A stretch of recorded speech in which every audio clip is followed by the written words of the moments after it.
damai sejahtera, saudara-saudariku terkasih dalam Kristus Yesus. Kita tahu kalau kematian adalah hal yang pasti akan dihadapi oleh manusia. Setiap orang pasti mengalaminya. Hanya Tuhan yang tahu kapan dan bagaimana caranya. Perjanjian Lama mengatakan seorang yang baik dan berkenan pada Allah akan memperoleh kebahagiaan selama di dunia ini dan memperoleh ganjaran umur panjang. Namun, bagaimana dengan orang yang menderita dan meninggal di usia muda? Apakah Tuhan tidak berkenan? Ingat, Yesus pun menderita. Kitab Kebijaksanaan mengatakan kalau perbuatan baik adalah sebagai ganti rambut putih. Saya ada sedikit pengalaman yang menarik. Sekitar 5-10 tahun lalu, saya pernah melayani sebagai prodiakon paroki selama 6 tahun. Salah satu tugasnya mengantar komuni kudus kepada umat yang sepuh atau sakit yang tidak dapat hadir dalam sakramen Ekaristi. Sebentar, kok saya bilang melayani? Sejujurnya, sebenarnya saya yang dilayani oleh para pasien tersebut.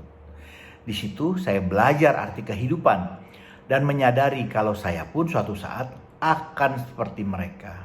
Siap tidak siap, suka tidak suka, kita semua akan menjadi sepuh, menjadi lemah dan tak berdaya, sehingga bergantung pada orang lain. Beruntung bila keluarga, mungkin juga anak-anak berbakti dan mengasihi kita dan mau merawatnya. Tapi tidak sedikit saya lihat anak yang kurang memperhatikan orang tua. Bahkan mungkin terkesan tidak peduli. Baginya ada kamar, ada makanan, dan mungkin bagi yang mampu ada suster, maka tugasnya selesai. Banyak sekali pelajaran yang saya peroleh di sini. Hal ini mengingatkan dan mengajarkan saya untuk selalu bersyukur. Saya masih dipelihara oleh Tuhan. Saya masih diberi kesempatan, saya masih diberi kesehatan, bahkan saya masih dikelilingi oleh keluarga dan sahabat yang baik. Saat merenung, saya jadi berpikir, apa makna hidup saya? Kalau suatu saat akan berakhir menjadi sepuh, tua, lemah, bahkan bergantung pada orang lain.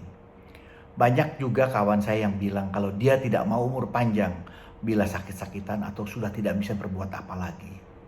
Memang bila kita dapat memilih, tentunya kita ingin umur panjang tapi tetap sehat, tetap memiliki mobilitas dan tidak bergantung pada orang lain. Tapi di luar itu, apa yang lebih penting? Apa yang Tuhan ingin dari Anda dan saya? Rasanya Tuhan ingin dalam kondisi terbaik, kita harus berani memberi diri kita untuk Tuhan. Banyak loh orang yang menghindar dan tidak berani melayani. Banyak alasan yang mereka cari untuk tidak melayani, bahkan untuk kabur dari Tuhan. Alasan klise yang sering saya dengar adalah, nanti deh, gue kan masih muda, nanti kalau udah tua baru gue cari Tuhan. Kadang saya mikir, Tuhan selalu memberikan yang terbaik buat kita, buat Anda dan saya, tapi kita hanya memberi sisa-sisa kepada Tuhan. Maaf, kok saya jadi berpikir manusia menganggap Tuhan seperti keranjang sampah. Kalau udah sepuh, udah tua, udah tidak bisa apa-apa lagi, baru deh kasih Tuhan. Apakah benar? Kira-kira itu yang Tuhan inginkan. Masih ingat perumpamaan tentang bunga bakung di ladang yang hari ini didandani Allah sehingga pakaian Salomo saja tidak seindah bunga itu, dan kemudian layu, kering dan dibuang ke dalam api. Pada rumput yang di ladang saja Allah mendandaninya dengan seksama, dengan penuh perhatian. Apalagi pada kita manusia yang diciptakan secitra dengannya. Rasanya bunga bakung yang diperhatikan Allah tadi dapat memancarkan keindahannya yang memberikan kekaguman pada orang yang melihatnya. Bahkan mungkin juga akan membuat orang tersebut menjadi sukacita. Saat dia sedang dalam kondisi terbaik, ternyata dapat menjadi berkat bagi orang yang melihatnya. Bahkan saat layu, kering dan mati pun tetap jadi berkat. Karena dia bisa menjadi humus, menjadi pupuk yang menyuburkan tanah di sekelilingnya. Bagaimana dengan kita? Apakah kita dapat mensyukuri berkat yang dari Tuhan telah diberikan kepada kita, seperti berkat kesehatan, kepandaian, kekuatan, kemampuan, dan lain sebagainya? Apa kita berani mempersembahkannya juga untuk kemuliaan Allah dengan melayaninya dan hidup dekat dengannya? Atau kita masih mau menunggu dan mengatakan nanti saja kalau saya sudah sepuh, saya sudah tua, saya sudah lemah, saya sudah tidak bisa apa-apa lagi, baru saya cari Tuhan dan melayaninya. Apa yakin masih punya kesempatan? Bagaimana kalau kita tidak ada kesempatan? Bukankah hidup kita jadi sia-sia dan mengenaskan? Tuhan pasti menginginkan kita untuk terus berbuah, memberikan yang terbaik dari diri kita untuk sesama, yang tentunya juga dilakukan pada saat kita yang terbaik. Hidup berbuah itu adalah hidup yang memberikan diri seluas-luasnya untuk Tuhan, bukan menyimpannya untuk diri sendiri. Hidup yang egoistis dan tidak ada kepedulian pada orang lain. Jadi hidup yang mengenaskan bukanlah akhir hidup yang menjadi seputua dan lemah. Namun hidup yang mengenaskan adalah hidup yang sia-sia.